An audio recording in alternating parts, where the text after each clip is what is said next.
motor tu lah, tak mau jumpa mereka. Jadi sampai kat depan tu kan tu juga. Kali ni mereka duk buat kecemahan, betul kalau minit RZ dia kata betul, kali ni betul. Lepas tu kalau macam V2 Phuket nanti tak naik RZ dah kot. V2 Phuket dah tahu kita tengok. Tapi sebenarnya naik RZ ni sure. Sedap lah naik RZ ni. RZ ni satu motor yang sedap ride. Sangat sedap. Sebab tu dia mahal. Dia mahal tu bukan mahal pasal trend. Dia mahal memang naik tu sedap. RZ ni antara motor pertama yang saya pakai. Oh. Yang saya pernah cerita saya tingkatan 5 tak silap. Umur tahun 2003. Saya pakai RZ. Yang saya cerita kata saya beli pakai duit beasiswa, duit ayah campur. RZ tu. Tu motor first saya. Beli waktu tu memang waktu tu mak rempit lah. Zaman sekolah lu biasa lah kan. Ke hebat lah mak ada RZ tu kan hebat waktu tu dah. Tak lah sebab masa tu dia murah. Masa tu baru 2,000-3,000 saja. Oh. Dia tak jadi hebat lah. Kalau catalyzer mahal lah masa tu kan 7,000. Tapi RZ saya beli tu RZ bukan catalyzer. 2,000 lebih 3,000 je jadi biasa lah zaman tu orang pakai RZ ni benda biasa je. Dia tak jadi trend betul-betul lagi. Faham. Waktu tu start Pomen lagi. Pomen lah. Saya Pomen tingkatan 3. Tu dia umur 15. Tingkatan 2 duduk asrama. Tak ada anak Pomen lah. Tingkatan 3 duduk Tafiz tu lah. Tak lah. Percaya orang dia buat Tafiz. Tadi awak komen abang duduk Tafiz apa? Saya nak tepuk kan ni. Tu mereka apa? Mereka komen nombor plate tu. ADL 574. Motor tu saya beli. Tapi sebelum tu saya ada satu motor Yamaha Tek Ayam. Kami panggil Yamaha Tek Ayam. Oh. Y88 lah. Dia panggil motor tu tak silap saya. Y88.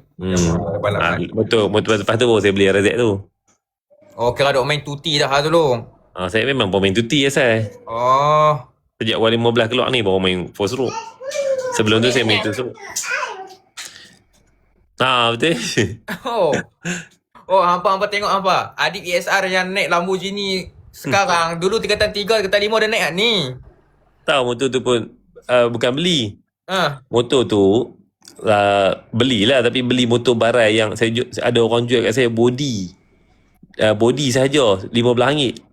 Duduk dalam telaga. Saya ingat saya permit body tu dalam telaga. Body buruk lah tau. Body buruk lah. Saya permit dalam telaga. RM15 beli. Lepas tu saya beli buyung. Saya pasang beli rim. Beli tayar jadi.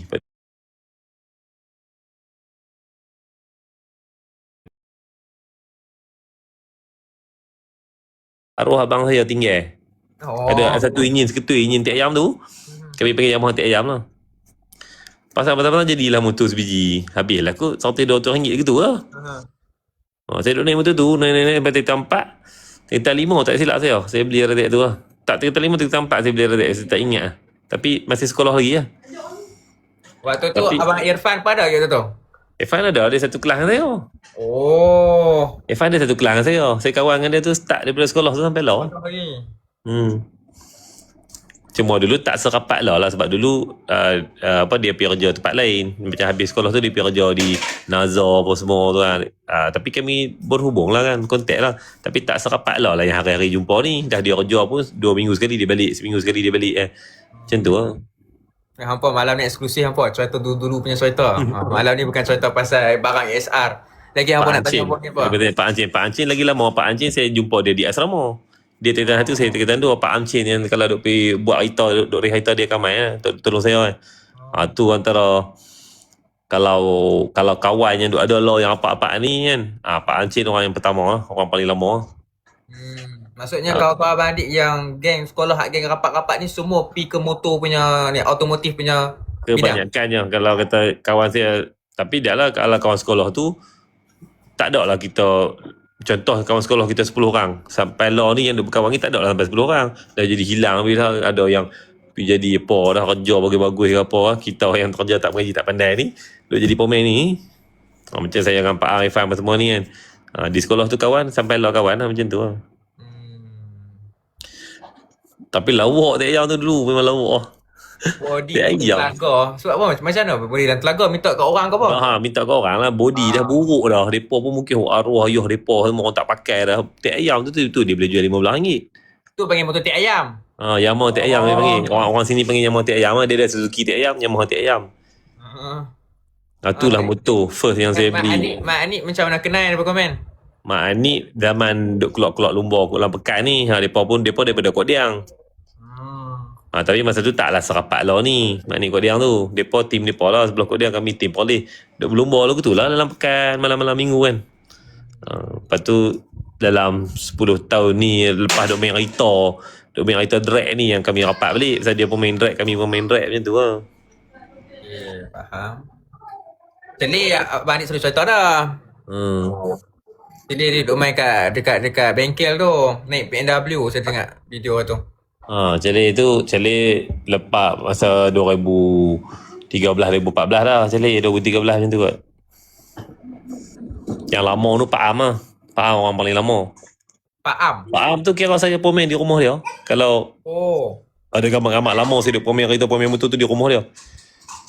Lepas pemain di rumah dia tu barulah buka bengkel di Kangak tu dengan Irfan tu 2013. Sekarang hak tepi jalan tu, hak kereta. Ya. Yang buka dengan Irfan masa tu 2013. Sebelum asal tu daripada Abang Adik sendiri lah bengkel tu. Bengkel tu tak ada lagi. Saya duduk pemain di rumah Pak Am. Okey. Pemain di rumah Pak Am sekali dengan Pak Am lah. Pak Ancin tu, daripada Pak Ancin lah. Pemain motor, pemain kereta semua di situ lah. Lepas tu 2013 tu baru saya kata nak kena buat di ni lah kan. Baru orang nampak duduk dalam kampung, siapa nak main. Lepas tu Irfan ni duduk kerja dengan Nazar. Banyak tahunnya dia kerja 7-8 tahun baru dengan Nazar. Lepas tu baru Irfan balik duduk di bengkel tu. Saya dengan dia lah, kami dua lah saya tu. Maksudnya Irfan ni, Abang Irfan ni dia sanggup tinggal kerja hak bergaji tu untuk nak mula ESR. Adakah Abang Adik dah okey hang kerja aku bagi gaji hang sekian-sekian ke tak ada pun? Tak ada pun. Dah hadir balik main dah tu. Baru kata ni kita nak buka ni macam mana nak lepas tu kita nak bagi gaji ni lah. Dia pun kata ikut lah, bagi je lah. Lepas tu biasalah benda baru buka. Bukan nak laku mana hari yang kita baru buka di bandar kan. Masa di kampung pun kita banyak dah buat racing punya kereta. Tapi banyak lebih kepada pemain kereta sendiri ya dulu ni kan. Bila buka di pekan tu barulah ada customer-customer dia main. Tapi dia lah sebulan 2 bulan pertama tu memang bukan model kan. Tapi gaji tu tak kena bayar lah. Pasal dia pun dah berkahwin, ada anak pun semua kan. Kita waktu kena tu dah brand ESR lah. Ya, first ESR tu. Sebelum saya buka bengkel di situ pun dah ESR dah. Masa saya buat pemain di rumah Pak Am ni. Dah nama ESR dah. ESR dah lah. Dah lah saya nama saya tu lah, AD Spotlight Racing tu. Okey, AD Spotlight Racing. Jadi sebelum kita buka dekat Kangak tu pun dia memang ESR dah lah. Okey, lepas tu dah buka bengkel kita 2013, 2014, 2015, 2016, 2017. Masa tu lah baru pergi buka kedai motor. Panggil lah beliau dengan Harry. Dia pun sebelum ni duduk kerja kat kedai Cina mana kat Kangak tu kan. Lepas tu kata kat beliau, kita buka kedai motor mau. Dia memang dah depa pun duduk kerja pemain motor dah. Dia kata okey lah, kita buat motor standard dah. Janji lepas gaji kami sudah lah. Kan buka 2 bulan pertama haram tak lepas apa pun. Nak balik tengok kedai tak lepas.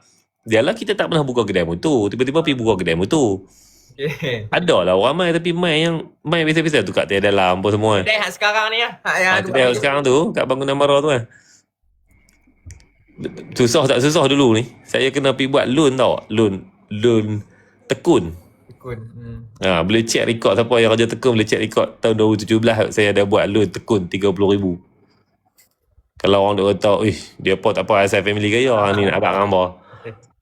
Kena buat loan tekun 30,000 nak buka bengkel motor tu. Lepas tu ambil duit tu pergi beli spana dengan blok, pergi beli tayar dalam, tayar apa semua, pergi letak kat bengkel tu lah. Susah kami tu, tak ada lah susah sampai tak boleh makan. Tapi masuk kata tadi tu nak beli barang spana pun kena buat loan lah. Tak susah tahu tu lah. Tapi masa dia buat bengkel kereta tu okey lah, ada lah income pun. Saya ada kereta CRX dengan EG dulu. EG tu arwah abang saya tinggal. CRX tu saya lah beli. CRX dia lah harga belah ribu, 20,000 kan. Boleh belilah masa tu. Lepas tu saya jual, saya beli DC5. Okey, beli DC5. Lepas tu saya nak buat rumah. Yalah masa tu duk fikir 2017 dah. Kita pun tak lama dah nak menikah apa kan. Rumah tak ada lagi. Rumah ni tergelak sikit Jual lah DC5 tu. Saya kena jual benda baru boleh buat satu benda. Saya jual DC5 tu tak silap dia harga 80 ke 90. Betul saya adalah simpanan sikit 20-30 ribu. rumah tu package tu dia kan buatkan kontraktor harga 120 kot. Okay, kita pun semangat lah. Kita jual 80, top up duit sendiri 230, 40 kot. Habislah 120. Okay, selesai lah. Cik dengan sonoknya kan. Lepas tu kata, hai, aku nak duduk rumah, aku nak bayar, nak beli barang macam mana? Perabot tak ada. Perabot semua tak ada, aku nak pakai duit mana ni? Sudah dah. Kan? Tu yang terlintas pergi buat loan tekun tu. Buat loan tekun 30. Beli barang kedai tu sepanuh apa semua 10. Lepas tu beli barang rumah tu, beli sikit-sikit, beli TV sikit, beli benda penting dulu kan. Beli katil, beli TV, beli sofa. Habislah kot berapa belas ribu beli barang-barang murah-murah. Kan? Dia yang syok tu masa rumah siap tu, dia kata tu dia clear lah. Betul elok dah siap rumah betul teringat aku nak beli barang lah rumah ni nak pakai apa? Waktu tu menikah lagi? Dah lagi. Oh dah lagi. Saya nikah 2019. Saya buat rumah 2017. Kata sudah dah. Lain kali pergi buat loan tekun lah. Saya bela loan tekun tu penyelamat. Tapi dalam masa yang sama, masa buat loan tekun tu buka kedai motor dan mulalah main Wan 15 ni. Bila main Wan 15 ni. Tu kedai kereta buka juga? Kedai kereta buka tak tutup. Maintain. Kedai kereta maintain macam biasa lah. Dah 2013 buka, F5 memang duduk situ. Sampai law F5 duduk situ. Buka bengkel motor hanya ada beliau dengan Harry. Ada orang mula ni. Okay, beliau dengan Harry. Bermula dengan 2 orang tu, law ada 60 orang. Ada kot. 50 lebih 60 kan. Jadi sikit-sikit lah naik, sikit-sikit naik 2017, 2018. Sebenarnya masa buat kereta tu tak naik pun. Nama ada, ESR tu ada, cuma ekonomi kita macam saya kata tadi 2017 pun saya terpaksa buat loan lagi terpaksa buat loan lagi untuk nak beli barang rumah bukan nak beli kereta lama je ni. Nak beli barang rumah kena buat loan. Tapi ada orang duk kata alah dia pun tak apa asal kaya. Tak, saya pun dulu sebelum kenal Abang Adik secara dekat ni, saya pernah dengar orang sampaikan kat saya, kata Adik SR ni dia keluarga kayang-kayangan, keluarga orang besar, juta-juta, mak ayah dia pun bukan orang biasa-biasa. Depa ni memang keluarga orang senang, kok depa semua orang. Jadi saya punya mindset saya macam patutlah macam tu. Tapi bila kita dengar kisah sampai buat rumah kena loan apa semua ni, jadi Abang Adik ASR kita ni bukanlah asal yang macam kita duk dengar-dengar tu lah. Orang duk cerita tu bukan. Dia ada orang duk cakap itu asal dia pakai semua tak ada. Dia jadi macam ni bukan kalau kita kata onto kita ni susah apa semua dah. Depa orang biasa saja, orang kampung biasa. Mak saya pun naik Satria je. Kan? Dia minat racing yang 2 pintu. Ayah saya tak ada kereta pun. Kalau kata family saya kaya, takkan ayah saya tak ada kereta. Takkan ayah saya dia lah. Kalau saya betul-betul orang senang lah, kita tak mesti ayah saya pun ada kereta, mak saya pun ada kereta hebat, tak ada. Mak saya pun naik Satria, tapi Satria GTI lah. Masa tu dia beli pun buat loan. Bukan kata ni, cuma bukan family yang kaya, tetapi tak ada lah sampai mak kita pun makan suruh kita macam tu. Tak ada. Makan semua cukup, sihat semua elok, hantar belajar semua elok, bagi duit makan semua elok. Tapi family yang sedang-sedang lah, biasa-biasa macam orang lain semua. Yang kadang-kadang mereka aku tahu mereka saya kaya ada. Yang kaya tu macam Celik, dia family kaya lah. Celik antara family yang asal senang lah. Jadi sebab tu dia mudah naik lah kita tahu. Dia ada transport, ayah dia bagi kereta BM, kereta pick-up, lingkup kereta pok dia tu 3 biji dah pick-up tu kat dia tu. Jadi dia betul family yang senang lah, orang senang lah. Bukanlah kaya Mega Holding tu, tak ada. Tapi dia pun berbisnes pun saya tak tahulah kan, ada pinjam duit mak pok dia ke ada, dia pun tak nak cerita bab duit ni kan saya. Tak ada lah dia duduk cerita kata ni dia pinjam duit ayah dia ke apa ke, tak ada pun. Okay, kan mungkin dia buat bengkel motor apa semua kan. Buka bengkel motor start bila yang boom letup tu? Bengkel motor 2017 buka. Okay. Saya buka tengah tahun 2017, hujung tahun 2017. Masa tu saya mula masuk isu, saya mula masuk buat barang macam tu. Main Wan 15 ni lah yang nampak naik tu. Main Wan 15. Ada orang komen tadi arwah abang saya tu pemain kaya. Abang saya memang pemain. Jadi banyak kita duk belajar dengan mereka lah dulu kan. Mereka pandai lagi daripada kita. Ajak asat, tapi tak ada lah ajak sampai gila-gila ni kan. Cuma kita nampak dia buat, kita tiru. Dia buat, kita buat, dia tiru. Jadi macam memang asal tangan ni tangan pemain aku. Jadi kita belajar tu cepat macam tu. Belajar tu cepat. Lagi duk dengan dia juga. Belajar dengan dia lagi rih dengan dia. Rih malam minggu biasa. Jadi dia main kereta dah abang adik main kereta. Dia main juga sat je. Dia main sat je. Lepas tu Yang masa naik tu yang tu lah 2017 mula ni lah main 2015 ni masa tu lah nampak ekonomi kita elok sikit, naik sikit macam tu lah. Lepas tu 2018 main lah berlumba dengan durek lah apa semua tu kan. Lepas tu 2019 baru saya keluar produk first saya keluar produk adalah 2019 camshaft sampai hari ni lah barang-barang tu Brand ESR lah. Brand ESR mula-mula keluar tu terus camshaft lah. Lepas tu injektor, lepas tu mulalah meribak sampai beratus-ratus item dah lah ni kan. Dan barang-barang tu saya setakat saya tengok ni memang Abang Adib sendiri yang create, yang R&D semua sendiri kan? Ya, semua kami R&D sendiri di bengkel kami. Saya tak ada barang yang macam, okay, aku nak macam ni, hang hantar kilang, okay, buat macam tu, bukan kan? Ada. Dia macam ni, ada setengah barang yang kita tak ada lagi bentuk. Contoh macam nak abang, ada barang yang kita dah ada, contoh macam cam. Kita dah ada cam yang kita boleh adjust mesin macam yang kita nak, kita habaq kilang, kita nak design macam ni. Depa buat lah. Ada barang tu tak wujud lagi. Kita kena bagi lakaran kat dia. Okay, saya nak benda ni bentuk macam ni. Apa boleh buat? Dia pun boleh kami tak pernah buat Saat kami cuba buat, okay jadi. Contoh dia macam tu. Ada barang yang kita sedia ada dah. Kita kat tambah pot welding, semua welding, kita hantar pi. Ada barang memang tak wujud lagi langsung. Kita createkan benda tu. Dia jadi ada benda. Tapi semua tetap kena R&D jugalah. Kilang buat dia bukan jadi lagi. Kita nak saiz ni, dia main lajak saiz ni. Kita nak saiz ni, dia potong terlebih. Sampailah kita puas hati dengan apa yang kita pakai. Lepas tu kita test pula. Dah tadi tu ngam dia punya saiz, kena pakai pula. Pasang-pasang naik dulu, tengok seminggu dua. Ada benda yang kena test seminggu dua dah dapat jawapan. Ada benda kena test sampai setengah tahun. Macam tayar kena test lama. Tayar lama. Itu sebab itu hari ni tayar setahun saya hari ni tayar motor. Tayar kereta ni dah setahun lebih lah. Kalau tayar motor setahun, saya hari ni baru keluar. Tayar kereta dah setahun lebih. Nampak dia ada masa-masa dia. Ada benda hari ni seminggu dah tahu dah. Yang ni clear, boleh pakai cun. Tak apa. Macam mana Abang Adib mengekalkan prinsip bahawa aku nak jual barang ni bukan untuk nak duit saja, tapi aku nak apa? Sebab macam ni contoh macam tayar kalau macam saya kan, orang duk minta nak, tapi dia boleh tahan sampai setahun setengah tu. Padahal kalau dia jual hari ni pun sebenarnya tayar dia tu insya-Allah kualiti dah, dia try 3 bulan pun dia boleh tahu dah. Tapi macam mana Abang Adib kekal setahun setengah tu untuk aku tak boleh jual lagi? Apa yang membuatkan Abang Adib kekuatan untuk tahan, untuk terima duit tu? Okey, macam tayar tu kan. Tayar tu sebenarnya kita dapat sampel antara 3 ke 4 kali. Semula dia sebab dia ada video lah. First kali saya buat video, saya akan keluarkan tayar. Tapi apa bagi masa saat saya hari ni. Saya ingatkan hari ni 2-3 bulan dah boleh dapat jawapan lah. Kalau saya tahu sampai setahun, saya pun tak buat video lagi. Saya tak lah kan. Orang duk tanya ni. Okey, jadi bila kita test, tayar tu grip tapi cepat botak. Okey. Lepas tu saya kata tak boleh. Kita ni adalah antara brand yang nak masuk ni, antara brand yang dah terlewat dah.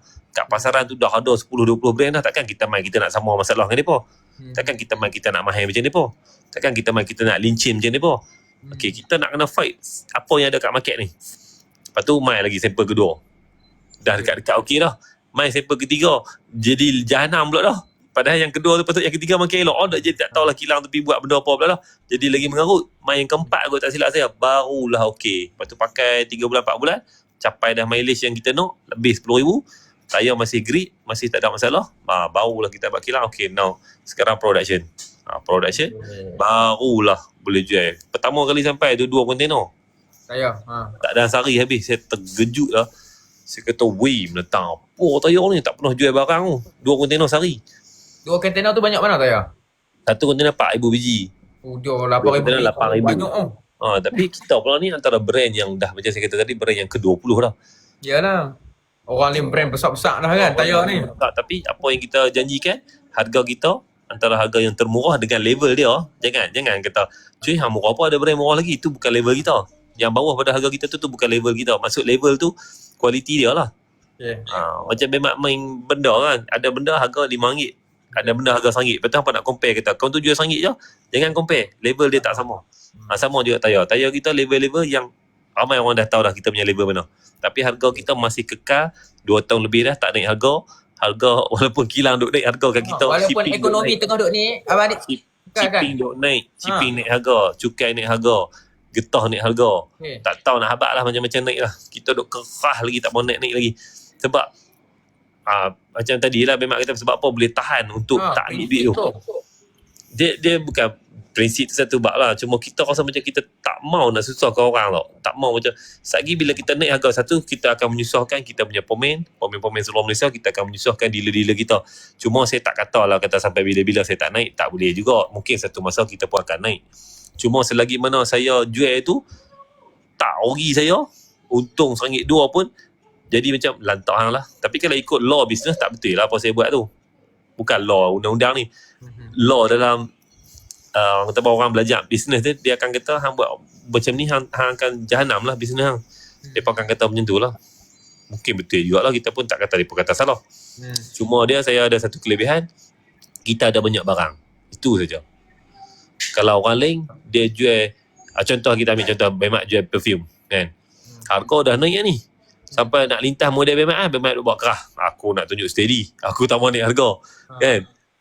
Setahun lagi saya rasa Bemak pun bungkus ya. Ya, ada satu barang. Kalau Bemak ada perfume, ada gelas, ada kopiah, ada baju, Bemak tak untung kat kopiah, untung kat baju. Bemak tak untung kat baju, untung kat pokok bunga belakang tu, untung kat gelas. Jadi sagi keseluruhan tu tengok balik, okey bulan ni tak rugi. Okey lah, jadi maksud dia macam tu lah. Sebab tu jarang lah barang saya makin hari barang makin naik harga dak, makin turun dah. Sampai orang kata ni gila apa barang dia makin murah. Bukan, maksud tu kadang-kadang first kita punya modal tinggi sebab kita perlukan mall. Kita perlukan sesuatu benda untuk jadikan barang tu. Memang faham mall dia, macam nak buat acuan kuih. Okey. Mula-mula kita kena buat dulu tahu acuan tu dengan kos harga RM50,000, RM100,000. Bila kita keluarkan barang, kita kena campur sekali dengan kos mall kita tu ni. Okey. Kita kena bahagi balik. Contoh mall tu RM50,000, kita nak buat barang RM10,000, kita kena bahagi balik. Mungkin satu barang kita ni kena masuk kat situ RM20. So barang kita kena jual dah RM120. Bila kita dah jual tu dah boleh cover dengan kita punya mall. Mall ni dah jadi macam dapat free lah. Bila dapat free kita boleh buang harga kita balik. RM20 tadi tak ada lah, tinggal RM100. Betul orang kata saya buang harga. Saya bukan buang harga, saya tak mau ambil kesempatan. Padahal boleh je saya nak jual RM120. Siapa pun tak tahu dia kos dia. Tapi saya rasa benda saya boleh buang harga, orang boleh beli ramai lagi, ramai boleh untung kat orang. Saya okey je, saya punya untung banyak tu juga. Contohlah kalau model saya RM100, saya jual RM120. Kalau model saya RM80, saya jual RM100, untung RM20 juga. Saya tak mau untung 40 tadi. Sedangkan saya boleh je untung 40. Okey. Lain macam apa? Lepas tu ada orang tanya saya ada kelas menega. Saya tak pernah pergi kelas mana-mana. Itu saya nak tanya tu. Sat bagi soalan kat podcast. Okey. Kami duk tengok Abang Adib berniaga daripada 2017, start 2017 daripada bengkel kecil, bengkel kayu sampai sekarang dah ada bengkel macam Mega Holding punya, international punya, look punya bengkel ni.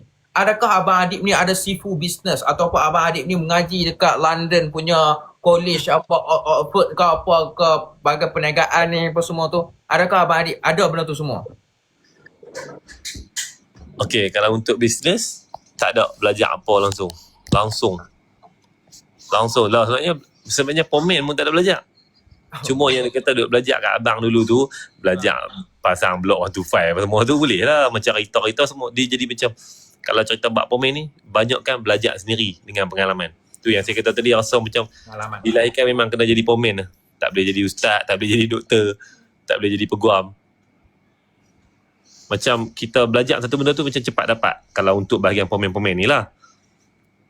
Kalau untuk bidang lain kita tak erti lah, nak suruh masak apa semua, tak payah duk ajar, memang tak jadi ya. Sebab tangan kita bukan ke hala tu. Lepas tu kalau dari segi belajar bisnes ni, cara nak manage bisnes apa semua, memang tak ada siapa ajak, memang tak pernah masuk apa-apa kelas dan memang tak tahu apa langsung. Saya lebih kepada ikut apa jadi. Buat dulu. Adalah sebab kita pun bisnes, sebab tu saya kata tadi, sebab kita bisnes daripada sehari boleh RM5, sehari boleh RM20, sehari boleh RM100, sehari boleh RM500, sehari boleh RM1,000, sehari boleh RM10,000, sehari boleh RM100,000, sehari boleh RM1,000,000. Faham? Jadi kita bermula daripada awal macam tu. So mula jadi dia tak bawah, mula proses. Cuba kalau kita contoh, kita ni tak pernah berniaga apa, tiba-tiba masuk dalam satu bisnes, ganti pok kita punya syarikat, sale sehari RM500,000, mengelupak kita. Kan? Sebab saya mula daripada tu lah, macam saya buat tadi, mula daripada bisnes yang masuk sehari RM10, RM20, RM30, RM50, naik RM100, naik RM200, naik RM1,000 macam tu. So jadi benda tu saya tak belajar mana-mana. Kita tak ada orang tanya accountant siapa jaga, saya jaga sendiri. Abang Adib ni, Bemat jangan main phone masa Adib tengah sharing, nampak macam tak sopan. Saya business minded punya orang kak. Dia cakap semua saya tulis kak. Saya tulis ni bukan saya tulis saja kak. Semua isi ni kak. Semua ni isi guys. Isi ni guys. Saya tulis ni ada sebab nanti saya tahulah saya nak buat buku kah, saya nak cerita pengalaman saya jumpa dengan orang tu orang ni kah. Note apa. Kita dengar ni hilang lagi. Melainkan kita kena tulis. Benda ni bukan dia cerita ke orang. Abang Adik untuk pengetahuan semua, dia tak terima satu jemputan langsung podcast. Satu jemputan tak pernah terima. Betul Abang Adik kan? Betul. Podcast mana apa jemput dah nak bayar ada 100,000 sejam pun dia tak terima podcast. Jadi malam ni podcast ni sangat mahal ni nampak. Sebab tu sangat-sangat bernilai. Okey. Sembang seronok, sembang bohong-bohong ni. Sembang bohong ni, hampa jangan ambil serius pula. Apa soalan saya tadi? Tak tahu saya nak tanya. Ada soalan apa nak tanya tu tadi Sat? Hampa kalau ada soalan hampa komen Sat nah. Apa-apa kot ni.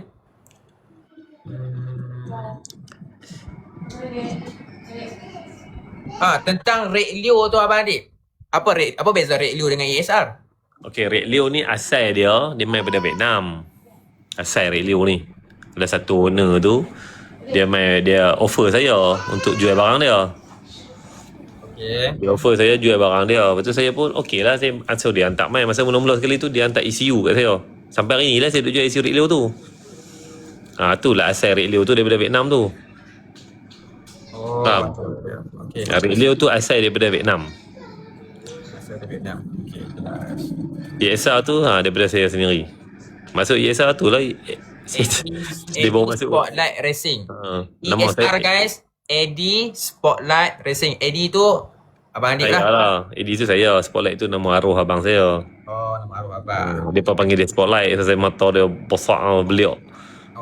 Mata dia besar jadi sekolah-sekolah dia orang kawan-kawan rapat dia semua panggil Spotlight. Yang saya nak tanya tadi tentang Abang Adik punya rutin harian. Macam mana Abang Adik disiplin? Dia mesti kalau orang berjaya macam Abang Adik sampai ke tahap ni, confirm yang pertama sekali mesti ada konsisten dengan disiplin. Yang kedua disiplin. Dua ni, konsisten dengan disiplin. Apa yang Abang Adik buat tiap-tiap hari yang Abang Adik boleh share kat kami lah. Apa? Konsisten ni maksudnya Abang Adik hari-hari tak tinggal benda ni. First kali, saya hari-hari pergi kerja. Hari-hari kerja, okey. Saya tak pernah kata kedai saya buka, saya duduk di rumah. Tak pernah. Selama saya buka kedai, macam kedai kalau kedai Rita dulu lagi gila, saya tidur di bengkel terus. Di kedai Rita sebelum saya buat rumah tu 2013 sampai 2017 saya tidur di bengkel. Ada satu ruang, kalau tengok saya dah buat live lah ni, duduk pasang enjin dalam bilik tu, itulah bilik tempat tidur saya.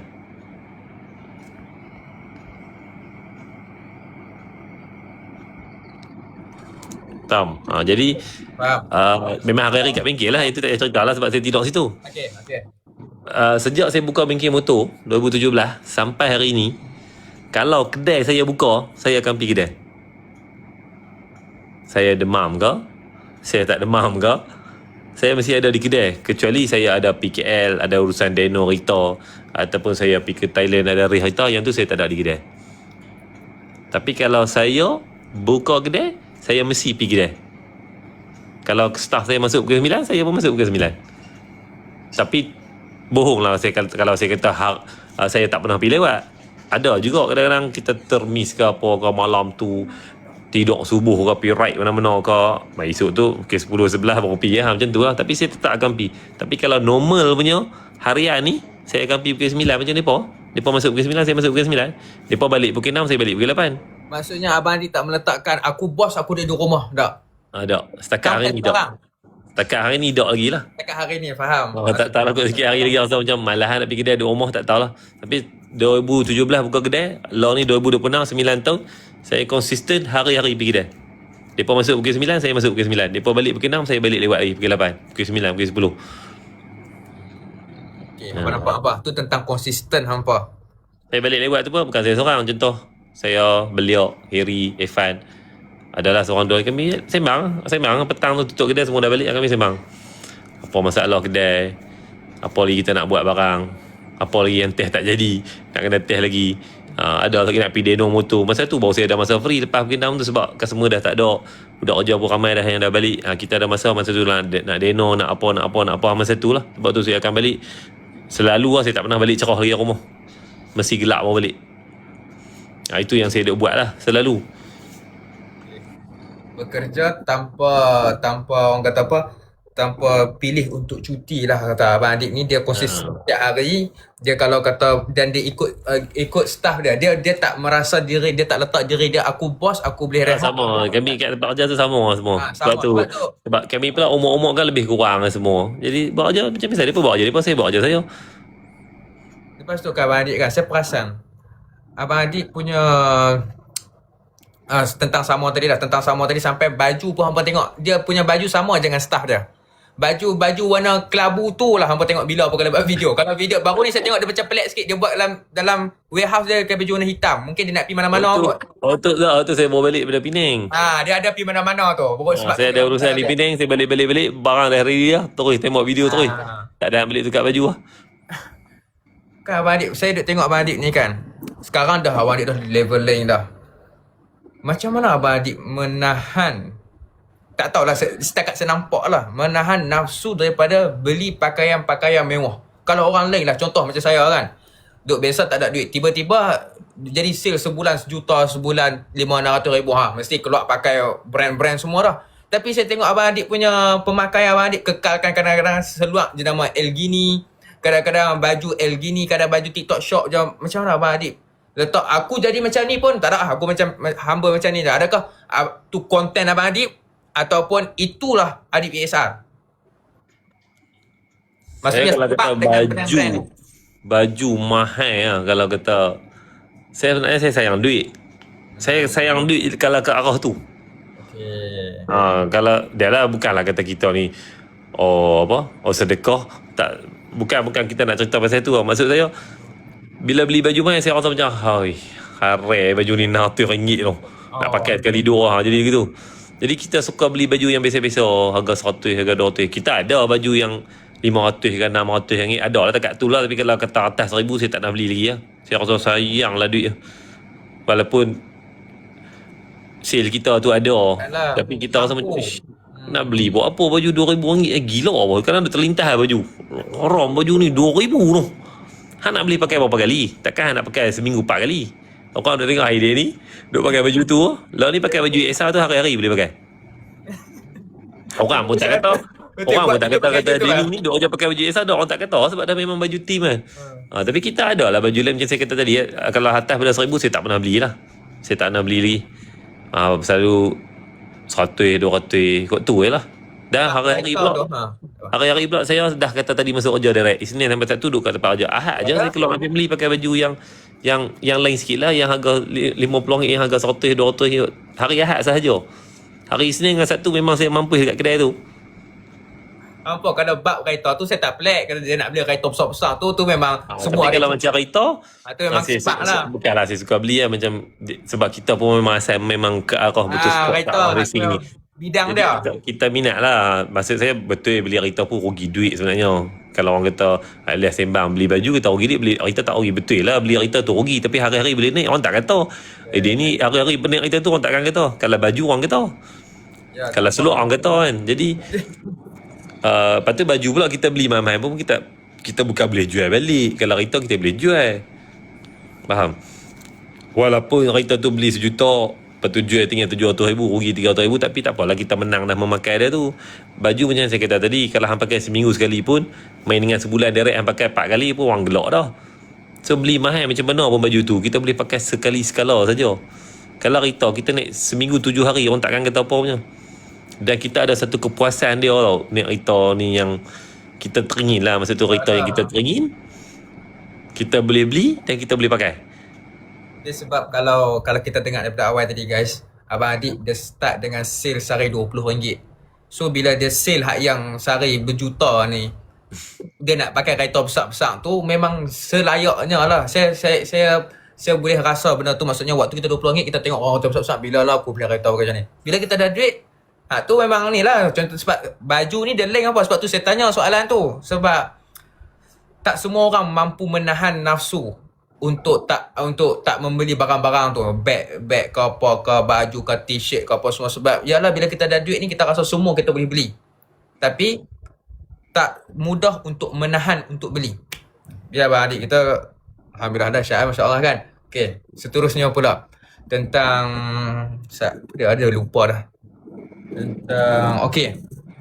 kita duk tengok baru-baru ni Abang Adib duk kelak zakat apa semua. Hak ni just sharing ni lah. Bukan ni lah. Pasal tahu Abang Adib tak suka tajuk ni. Tapi just sharing. Daripada 1 juta, daripada 1 juta. Lepas tu tiba-tiba 4 juta kot noh. 1 juta kan? 2 juta tak ada kan? Tak ada. Tak ada. Keluar zakat 1 juta. Tiba-tiba 4 juta. Lepas tu Abang Adib adalah duk bagi kita kami pun sedia maklum lah. Abang Adib duk bagi lembu lah, bagi sekap, bagi lembu, bagi kambing golek, bagi ayam berapa ribu ekor dekat orang Perlis apa semua tu. Apa yang membuat kat Abang Adib kekuatan untuk buat benda tu? Sebab tak semua orang bila ada duit nak pick up ke situ. Ya Allah, nak spend 1 juta untuk bagi orang makan saja. Benda ni yang kita nampak bukan ada marketing patah balik kat kita punya ni. Bukan tiba-tiba orang nak bagi datuk kat kita, bukan hak tu kita minta. Apa yang memberi kekuatan? Kok pesananmu Abang Adib dulu ke? Kok Abang Adib ada harap, ada hasrat pada kecil-kecil dulu ke? Aku nak jadi besar, aku nak jadi orang kaya, aku nak jadi orang yang bagi infak ke? Macam mana Abang Adib? Apa tak, saya nak ulas tu. Ada orang kata duit zakat tu kena sakau dah. Okey, saya nak bagi hangpa faham.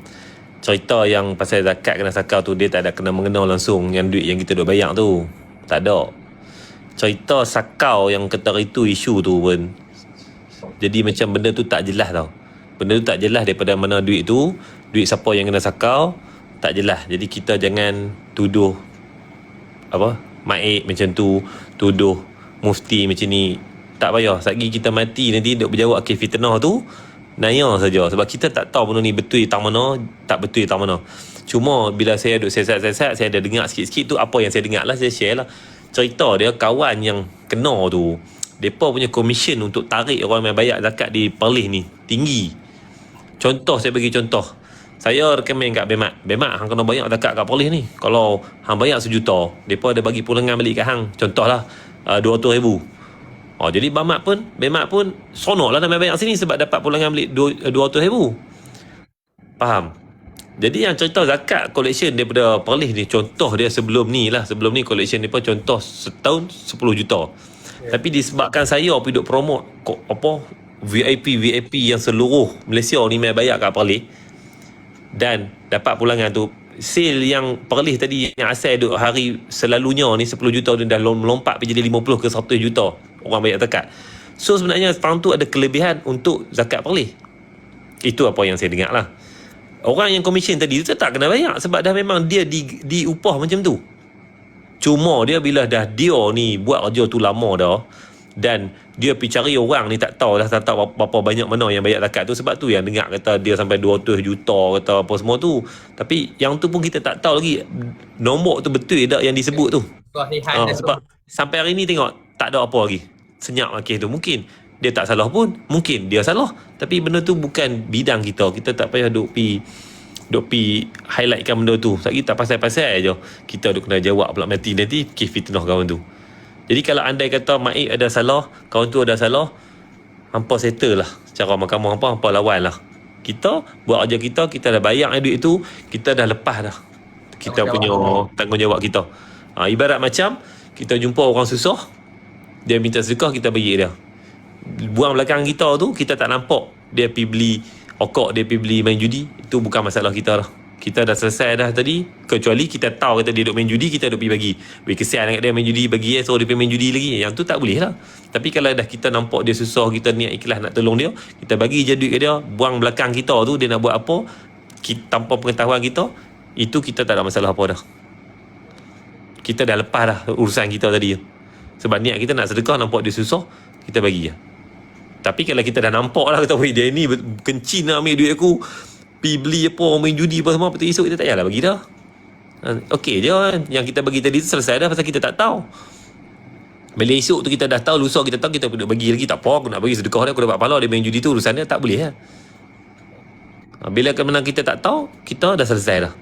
Contoh dia yang tu lah. Sebab saya ada orang duk jawab, duk tuduh zakat Perlis sakau-sakau tu tak syok benda tu. Saya sendiri yang bayar pun saya tak rasa benda tu. Yang apa yang tak bayar ni, hampa jangan duk kalut lebih. Kita sendiri yang bayar pun kita rasa macam Maik takkan buat macam tu. Sebab yang kerja dalam tu pun orang Islam, betul lah, bukanlah kita semua orang bagus. Tapi kita yakin kita benda tu tak berlaku lah. Dari segi Maik Perlis nak buat kerja-kerja tak elok macam tu. Yang nampak nilai tu banyak sebab dia pergi cari segala datuk-datuk ni main bayar kat Perlis. Kelebihan daripada sale sebelum ni 10 juta kat Polis dah jadi 1 juta, mana bagus? Yang 1 juta tadi lah bagus. Komisen tadi tetap kena bagi kat dia sebab dia pergi cari orang untuk main melabur di sini. Kan? Macam tu je sebenarnya. Tapi dah bila dia pergi cari tu dahsyat sangat punya amount dan bertahun-tahun, nampaklah nilai 200 juta tu. Cuba kalau dia baru pergi cari seorang, mungkin komisen dia 20,000 saja. Kita tak marah lah kalau dengar 20,000. Tapi bila kita dengar 200 juta, kita semua marah. Tapi itu apa yang kita dengar. Itu apa yang kita dengar. Kita pun tak tahu lagi betul tak betul semua tu.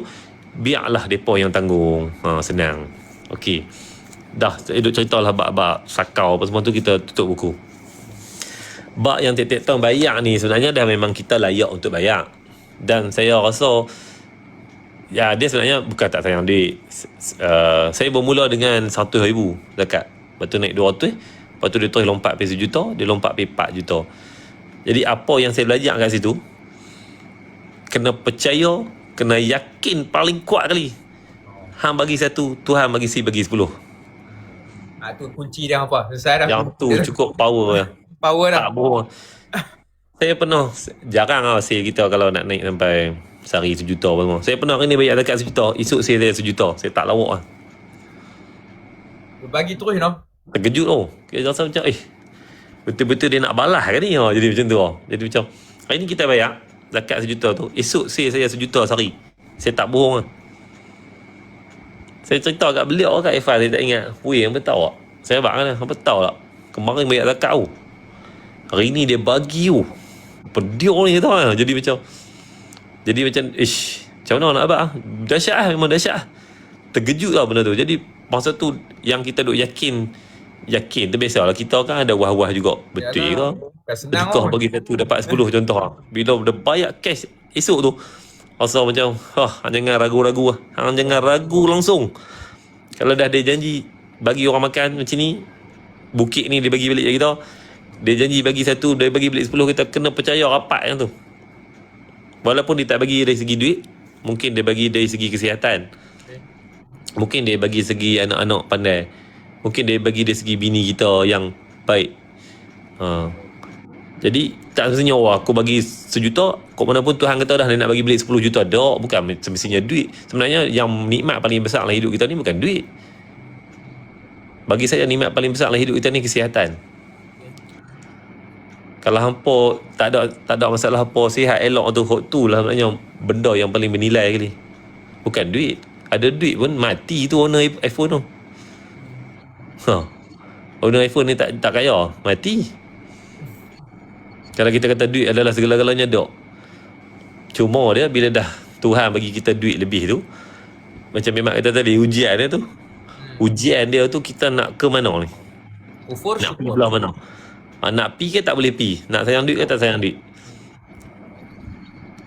Lepas tu kalau rasa macam orang kata hang bagus lah, disiplin lah. Hang disiplin lah, hang buat kerja hak lah, hang apa sebab tu hang menjedok. Ngaji SPM. Orang kata belajar tinggi, apa semua dah. Bukan cerita hang belajar tinggi, bukan cerita hang rajin, bukan cerita hang pandai modify motor, bukan cerita apa, tak ada. Tuhan nak bagi saja. Hak tu kunci dia apa? Pegang hak tu apa? Tu ilmu tasawuf dah tu. Awak, kita kata orang yang paling pandai dalam kehidupan kita ni siapa? Doktor lah. Betul? Doktor lah kan. Pakar-pakar. Kalau doktor lah mengaji habis ni apa? PhD lah? Master apa orang? Saya tak pandai kan? Tu kira dah mengaji habis lah jadi doktor. Tapi awak dia tak sekaya orang yang bisnes luar sana. Patutnya orang paling pandai lah kena kaya. Tak. Sebab tu saya kata Tuhan nak pilih. Tuhan pilih kau ni jadi kaya. Sebab apa? Sebab dia nak tengok. Tak semestinya hang kena kerja pandai, kerja bagus. Tak semestinya hang cerdik. Tak semestinya betul. Tapi ilmu tu penting. Jangan kata kalau dah depa kata tu tak payah belajar lah. Bukan. Ilmu ni nombor 1 lah, penting lah. Bab kaya tu cerita lain. Cerita yang saya cerita tadi Tuhan nak bagi tu. Tak semestinya hang tak pandai, hang tak boleh kaya. Tak semestinya hang pandai, hang tak boleh kaya. Dia nak bagi kat siapa, dia boleh bagi. Tak payah tunggu kata hang pandai buat motor, hang pandai bancuh perfume, hang pandai buat tudung, hang pandai buat ubat gemuk, ubat kurus, ubat putih, dah. Dia nak bagi, dia nak pilih siapa je dia nak bagi. Lepas tu dia nak tengok hang buat macam mana. Maksud saya kata tu, dia nak tengok dah dia bagi kat hang ni, hang nak buat macam mana. Hang nak buat macam mana ni duit yang banyak ni. Syukur ke kufur? Tapi kita pun tak ada lah kata dapat RM10,000 bagi kat orang RM10,000. Kita pun ada minat kita juga. Kita pun nak belilah kereta ni, nak belilah motor ni. Kita pun macam tu.